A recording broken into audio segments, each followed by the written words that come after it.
Hello friend, this is Pooja. Welcome to Vrinda classes. तो अगर आप बीपीएससी शिक्षक भर्ती की तैयारी कर रहे हैं तो वृंदा क्लासेस को सब्सक्राइब कर सकते हैं। इस पे मैं उससे रिलेटेड वीडियोस डालती रहती हूँ ताकि जो आपका लेवल है वो आप अपना लेवल चेक कर सको। अगर आपने पहले से तैयारी कर रखी है, अगर नहीं कर रखी है तो ये सारे वीडियोस आपके लिए बहुत ज़्यादा बेनिफिशियल है, क्योंकि किसी न किसी एग्ज़ाम से ये उठाए गए हैं और स्पेशली बीपीएससी ने ये मेंशन किया है कि जो इसका सिलेबस रहेगा वो क्लास 6 to 10 तक का, मतलब क्लास 10 तक के किताबों से पूछा जाएगा, एससीईआरटी एनसीईआरटी दोनों।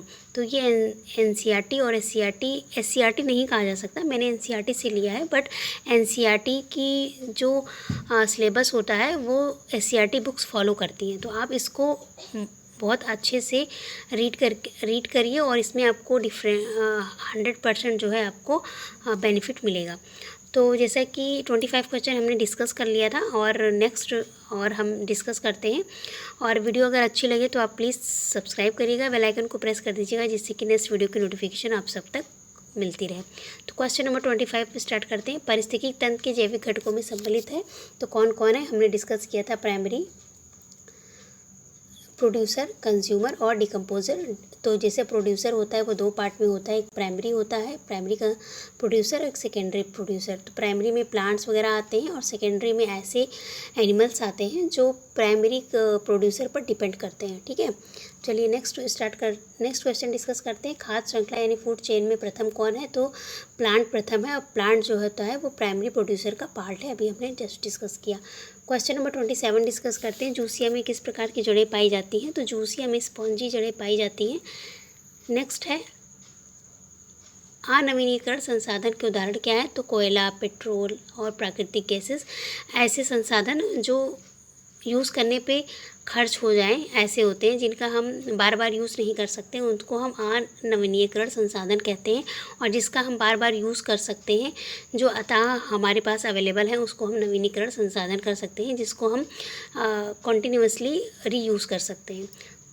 नेक्स्ट क्वेश्चन है 29। ग्लूकोज और फ्रक्टोज किस प्रकार के कार्बोहाइड्रेट हैं? तो ये मोनोसेकेराइड के पार्ट हैं। मोनोसेकेराइड में ग्लूकोज और फ्रक्टोज दोनों आता है। ग्लूकोज और फ्रक्टोज का डिफरेंस क्या क्या है कि ग्लूकोज जो होता है वो एल्डिहाइडिक ग्रुप से बिलोंग करता है और फ्रक्टोज जो होता है वो कीटोनिक ग्रुप से बिलोंग करता है। ठीक है, फॉर्मूला दोनों का सेम होता है। इसके फॉर्मूला आप कमेंट सेक्शन में ज़रूर बताइए। ठीक है, चलिए next question number 30। Cellulose, starch, glycogen, chitin ये किसके उदाहरण हैं? तो ये पॉलीसेकेराइड के एग्जाम्पल हैं, इसको आपको ध्यान रखना है।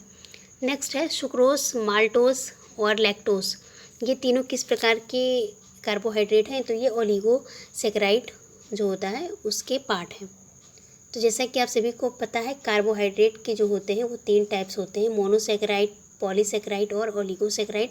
मोनोसेकेराइड में हमारा ग्लूकोज फ्रक्टोज आता है, पॉलीसेकेराइड में हमारा स्टार्च, ग्लाइकोजन और सेलुलोज आता है। सेलुलोज स्पेशली ध्यान रखिएगा, पॉलीसेकेराइड में आता है। ठीक है, नेक्स्ट है ओलिगोसेकेराइड, इसमें माल्टोज और लैक्टोज आता है। तो ये एग्जाम्पल जो मैंने अभी डिस्कस किया उसको आप लोग ध्यान रखिएगा। फैट का जल में उपघटन किस एंजाइम के द्वारा छोटी आंत में होता है? तो फैट का जल में उपघटन यानी हाइड्रोलिसिस जो होता है वो लाइपेज एंजाइम के थ्रू हमारे स्मॉल इंटेस्टाइन में होता है, ये हमको ध्यान रखना है। नेक्स्ट है मादा क्यूलेक्स के द्वारा कौन सा रोग संचारित होता है? तो फिलेरिया होता है। फिलेरिया मतलब जिसमें पैर ऐसे हाथी की तरह सूज जाते हैं ना, तो उस डिसीज़ को हम लोग फिलेरिया डिसीज़ कहते हैं। इसमें मादा क्यूलेक्स जो होती है वो उस रोग का संचारण करती है, पैर जो होते हैं वो हाथी की तरह फूले फूले रहते हैं, तो फिलेरिया, आप लोग इसको ऐसे याद कर सकते हैं। नेक्स्ट है वायु द्वारा फैलने वाला संक्रामक रोग कौन सा है? तो वायु द्वारा कई सारे डिसीज़ जो होते हैं फैलते हैं, डिप्थीरिया, चेचक, काली खांसी, खसरा, तपेदिक, ये सारे वायु द्वारा फैलते हैं। नेक्स्ट है भूमंडलीय उष्मीकरण, ग्लोबल वार्मिंग का प्रभाव किस किस पर होगा? तो अगर उष्मीकरण का प्रभाव जो होता है वो जलवायु पर, तापमान की वृद्धि पर और ध्रुवीय बर्फ पर इसका प्रभाव पड़ता है। नेक्स्ट है ओजोन परत जो होती है वो किससे सुरक्षा करती है? तो ओजोन परत जो होती है हमारी पैराबैंगनी किरणों से सुरक्षा करती है। और ओजोन परत अगर नहीं होता तो हमको कौन सी बीमारी हो सकती थी, कौन से डिजीज़ हो सकते थे, ये आप बताइए। कि अगर ओजोन परत नहीं होता तो ये पैराबैंगनी किरणें जो होती है वो डायरेक्ट हमारी बॉडी पर आती और हमको स्किन कैंसर जैसे डिजीज़ हो सकते थे। तो इसलिए आपको ये ध्यान रखना है, पैराबैंगनी किरणों से हमारी रक्षा करती है। ओजोन परत में छिद्र के लिए कौन उत्तरदायी है? तो CFC क्लोरोफ्लोरोकार्बन, जो हमारे AC और फ्रिज वगैरह से निकलती है, वो ओजोन परत के छिद्र के लिए उत्तरदायी है। नेक्स्ट है, भूमंडलीय ताप वृद्धि को क्या कहा जाता है? तो उसको ग्लोबल वार्मिंग कहा जाता है। ग्रीन हाउस प्रभाव संबंधित है, तो ये टेम्परेचर पॉल्यूशन से संबंधित है। कार्बन डाइऑक्साइड इसके लिए मेन जो होती है गैस है। और नेक्स्ट क्वेश्चन उसी से रिलेटेड है, ग्रीन हाउस गैस में कौन कौन सी गैसेस इन्वॉल्व रहती हैं? तो carbon dioxide, methane, chlorofluorocarbon, nitrous oxide यानी N2O। N2O को और क्या कहा जाता है, ये आप लोग मुझे कमेंट सेक्शन में बताइएगा। लाफिंग गैस कहा जाता है कि प्रोड्यूसर गैस कि वाटर गैस, क्या कहा जाता है? ठीक है, चलिए नेक्स्ट क्वेश्चन डिस्कस कर लेते हैं। नेक्स्ट क्वेश्चन हमारा पर्यावरण प्रदूषण संबंधित है, तो किससे संबंधित है? तो पर्यावरण प्रदूषण कई टाइप्स के होते हैं, तो ध्वनि प्रदूषण, जल प्रदूषण, वायु प्रदूषण, तो ये सारा चीज़ पर्यावरण प्रदूषण से संबंधित है। वृक्षों का अध्ययन विज्ञान के किस शाखा के अंतर्गत आता है? तो डेंड्रोलॉजी कहलाता है। सौर ऊर्जा का स्रोत कौन सा है? तो सौर ऊर्जा का स्रोत न्यूक्लियर फ्यूज़न है। और एग्जाम में दो ही चीज़ में कन्फ्यूजन होता है, फ्यूज़न या फीज़न। एक होता है फीज़न और एक होता है फ्यूजन। तो आपको ये याद रखना है फ्यूज़न। क्यों? क्योंकि सौर ऊर्जा का स्रोत क्या है, जब दो हाइड्रोजन के मॉलिक्यूल मिलते हैं तब यहाँ पे जो होता है फ्यूज़न होता है। तो इसी चीज़ को आपको ध्यान में रखना है, इससे आप जो है भूलेंगे नहीं। झूम और सीढ़ीनुमा खेती किस प्रकार की खेती है, मतलब क्या है? तो ये खेती के टाइप्स हैं और ये अधिकतर जो होता है वो पहाड़ी क्षेत्रों में जैसे असम वगैरह में किया जाता है। विटामिन C पाया जाता है, तो किसमें किसमें पाया जाता है? आंवला, संतरा, नींबू, मिर्ची। स्पेशली मिर्ची याद रखिएगा, क्योंकि ऑप्शन में अगर मिर्ची रहता है तो हम लोग सोचते हैं मिर्ची में विटामिन C थोड़ी पाया जाता है, लेकिन ये पाया जाता है। ठीक है, तो ध्यान रखना है। एक और बात, विटामिन C का केमिकल नेम क्या है? तो एस्कॉर्बिक एसिड है, ये आपको ध्यान रखना है। ये भी पूछा जाता है कभी कभी कि कौन सा विटामिन गर्म करने पर नष्ट हो जाता है, तो ये भी आपको ध्यान रखना है। विटामिन C जो होता है वो गर्म करने पर ख़त्म हो जाता है। ठीक है, चलिए नेक्स्ट है, पर्यावरण संरक्षण के लिए 174 देशों को 1992 में पृथ्वी सम्मेलन कहाँ आयोजित किया गया था? तो पृथ्वी सम्मेलन जो होता है वो जो हुआ था 1992 में, ये ब्राज़ील में आयोजित किया गया था। तो ये आपको ध्यान रखना है। विटामिन C से एक क्वेश्चन और पूछा जाता है कि ये फैट सॉल्युबल है कि वाटर सॉल्युबल है? तो ADEK, विटामिन ADEK ये फैट सॉल्युबल है, बाकी B और C जो होता है वो वाटर सॉल्युबल है। ठीक है, तो C हमारा वाटर सॉल्युबल है, ये हमको ध्यान रखना है। कौन से ऐसे विटामिन की कमी होने पर हमारे अंदर का घाव नहीं भरता है? तो वो कौन सा विटामिन है? वो विटामिन C ही है। ठीक, चलिए नेक्स्ट है, 2002 में पृथ्वी सम्मेलन कहाँ पर आयोजित किया गया था? तो एक 1992 में हुआ था जो ब्राज़ील में हुआ था, और जो 2002 में हुआ था वो दक्षिण अफ्रीका के जोहान्सबर्ग में हुआ था। ये ध्यान रखना है, क्वेश्चन बनता है। पारिस्थितिकी तंत्र का प्रयोग सर्वप्रथम किसने किया था? एक इम्पॉर्टेंट क्वेश्चन है, टॉन्सले ने किया था।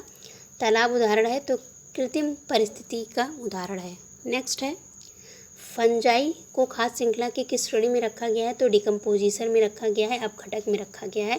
अपघटक का मतलब होता है, डिकम्पोजिशन का मतलब जो सड़े गले फूड पर या मटेरियल पर डिपेंड रहते हैं उनको हम डिकम्पोजिशन के श्रेणी में रखते हैं। ठीक है, नेक्स्ट है क्वेश्चन नंबर 11 है हमारा, नेत्रहीनों को पढ़ाने के लिए किस विधि का उपयोग सर्वप्रथम किसने किया था? तो ब्रेल लिपि का उपयोग किया था। लुईस ब्रेल इसके जो है उसकी खोजकर्ता थे, और 6 जनवरी को शायद, I am not sure, but 6 जनवरी को जो है वो ब्रेल दिवस मनाया जाता है। वो ये थोड़ा सा आपको चेक करना पड़ेगा। चलिए नेक्स्ट है, वन्य जीव सुरक्षा अधिनियम कब मनाया जाता है? तो वन्य जीव सुरक्षा अधिनियम 1972 में। इंपॉर्टेंट क्वेश्चन है, मोस्ट इंपॉर्टेंट क्वेश्चन है ये, जो अभी मैं 5 क्वेश्चन आपसे डिस्कस करूँगी।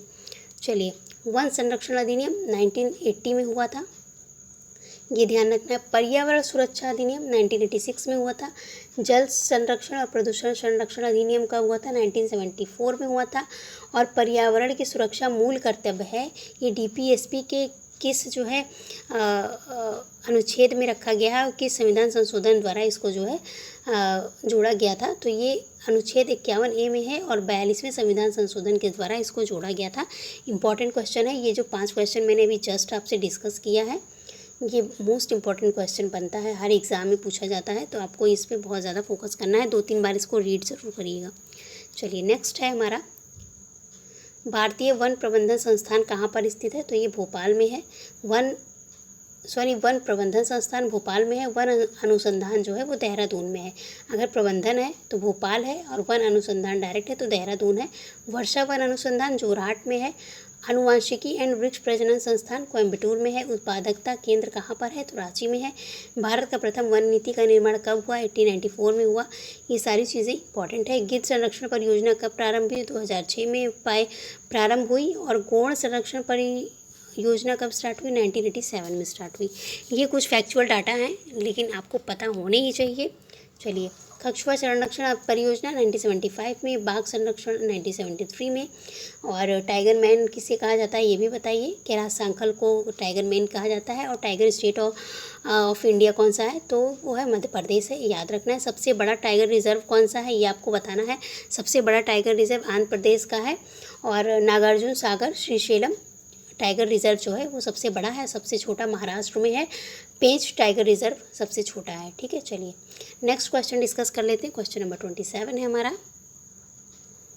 27, किस वृक्ष को पर्यावरणीय संकट माना जाता है? तो यूकलिप्टस को माना जाता है, क्योंकि ये जहाँ भी रहता है ना, जिस एरिया में इसकी जड़ें होती हैं, वहाँ के सारे पानी को जो है ये एब्सॉर्ब कर लेता है, इसीलिए इसको जो है पर्यावरण के लिए संकट माना जाता है। नेक्स्ट है, चालबाज किस प्रकार के वन में पाए जाते हैं? तो विश्वतीय वर्षा वन में पाए जाते हैं। नेक्स्ट है 29, केंद्रीय मरुक्षेत्र अनुसंधान संस्थान कहाँ है? तो जोधपुर के राजस्थान में है। जैसे मरुस्थल से आप याद कर सकते हैं, Jodhpur Rajasthan. Next important question, Montreal protocol संबंधित 1987 में हुआ था, और ये किससे संबंधित है? मोस्ट इंपॉर्टेंट है, ओजोन परत के संरक्षण से संबंधित है। मॉन्ट्रियल प्रोटोकॉल ओजोन परत के संरक्षण से संबंधित है। चलिए, वियना समझौता कब हुआ था? 1985 में ये भी हुआ था, और ये भी ओजोन परत के से संबंधित है, लेकिन ये उतना इम्पॉर्टेंट नहीं है जितना मॉन्ट्रियल प्रोटोकॉल था। और 1987 में ये जो होता है 2005 में हुआ था, ध्यान रखना है आप सभी को। पृथ्वी शिखर सम्मेलन कब हुआ? अभी जस्ट मैंने डिस्कस किया, 1992 में, याद रखना है। और किस शहर में फर्स्ट टाइम हुआ? तो रियो डी जेनेरो में 1992। ये दोनों एक साथ लिंक करके आप लोग याद कर लीजिएगा। नेक्स्ट है, 5 जून को विश्व पर्यावरण दिवस मनाने की घोषणा कब हुई थी? तो ये जो घोषणा हुई थी वो 1972 में स्टॉकहोम सम्मेलन में हुई थी, ये आपको ध्यान रखना है। सबसे मोस्ट इम्पॉर्टेंट क्वेश्चन 35 नंबर का है, 5 जून को जो विश्व पर्यावरण दिवस मनाया जाता है उसकी घोषणा किस सम्मेलन में हुई थी? स्टॉकहोम सम्मेलन 1972, आपको याद रखना है। नेक्स्ट है, tiger man of the India किसे कहा जाता है? अभी जस्ट मैंने डिस्कस किया, कैलाश सांखल को कहा जाता है।